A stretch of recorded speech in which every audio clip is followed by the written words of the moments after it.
কি অবস্থা সবার? কেমন আছেন সবাই? আশা করি সবাই ভালো আছেন।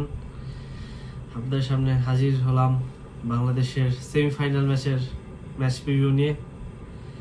সেমিফাইনাল ম্যাচটা একই সঙ্গে আমাদের জন্য আনন্দের এবং দুঃখেরও। এই ম্যাচে আমরা 25-18 পয়েন্টে চাইনিজ তাইপের কাছে হেরে নারী কাবাডি বিশ্বকাপ থেকে বিদায় নিয়েছি। তবে একই সঙ্গে আসলে এই ম্যাচের মাধ্যমে আমরা কাবাডি বিশ্বকাপে নিজেদের প্রথম পদক অর্থাৎ ব্রোঞ্জ শিরোপা আমরা নিশ্চিত করেছি।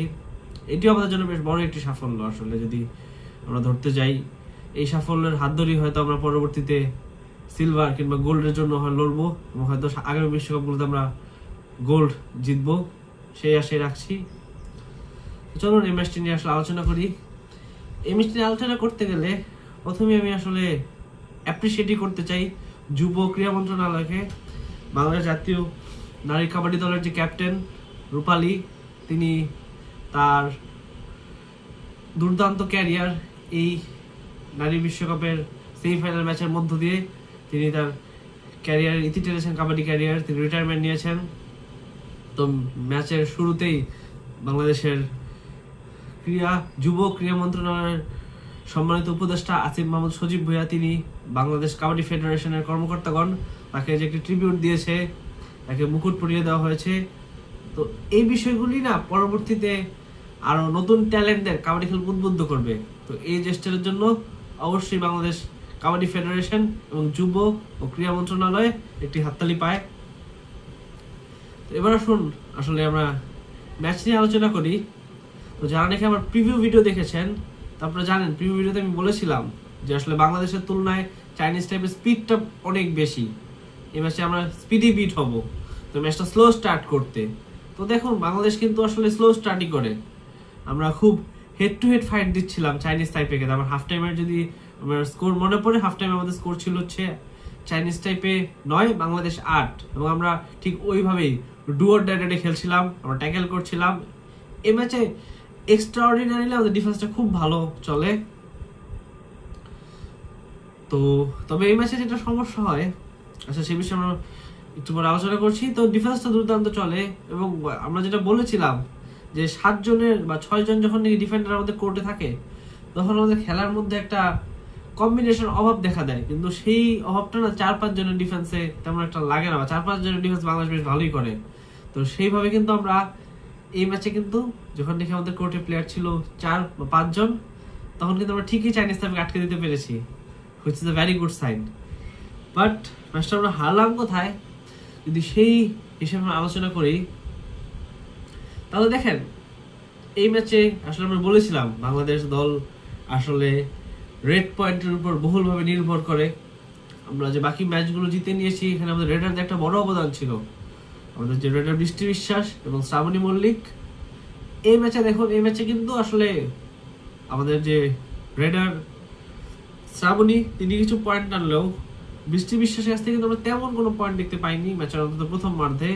এবং প্রথমার্ধে আমাদের রিডিংয়ে আমার মনে পড়ে ম্যাচের শেষ 5-7 মিনিট আগে আমাদের রিডিং এর পয়েন্ট হয়তো ছিল 5-6, তার থেকে বেশি না। তো রিডিং এ আমরা ল্যাক করি।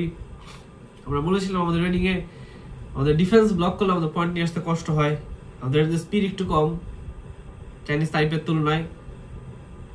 তো সেই বিষয়গুলি আমাদের জন্য আসলে ম্যাচ হারার একটি বড় কারণ হয়ে দাঁড়িয়েছে।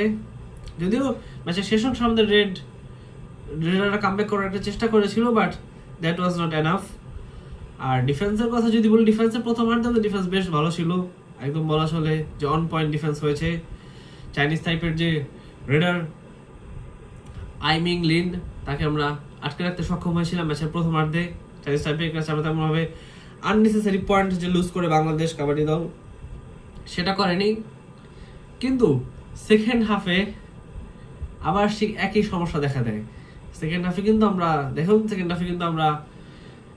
চাইনিজ টাইপের অন্য রেডারদের আটকাতে পারলেও মিংলিনকে আটকাতে কিন্তু আমাদের ডিফেন্স বারবার ব্যর্থ হয়েছে। আমাদের যে মেইন ডিফেন্ডার স্মৃতি লেফট কর্নার, তাকে মিংলিন বারবার স্পিডে বিট করছিল, বারবার তাকে টোটাচ করে পয়েন্ট নিয়ে আসছিল।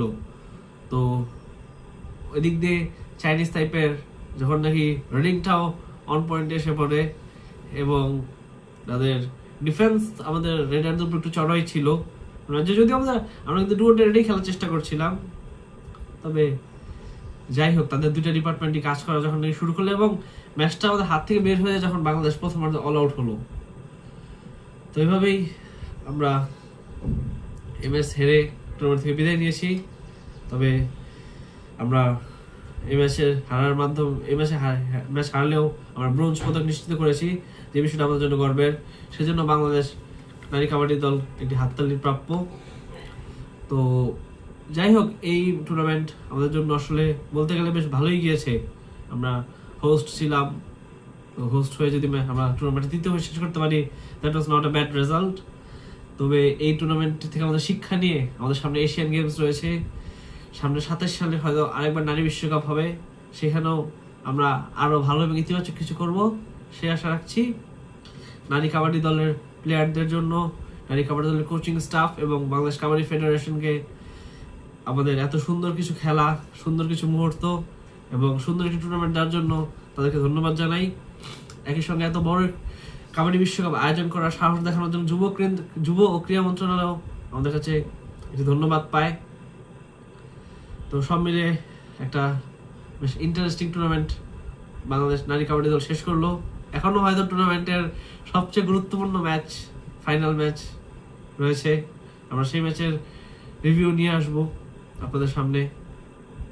তো সেই পর্যন্ত আশা করি আপনারা সবাই আমাদের সাথে থাকবেন। ধন্যবাদ।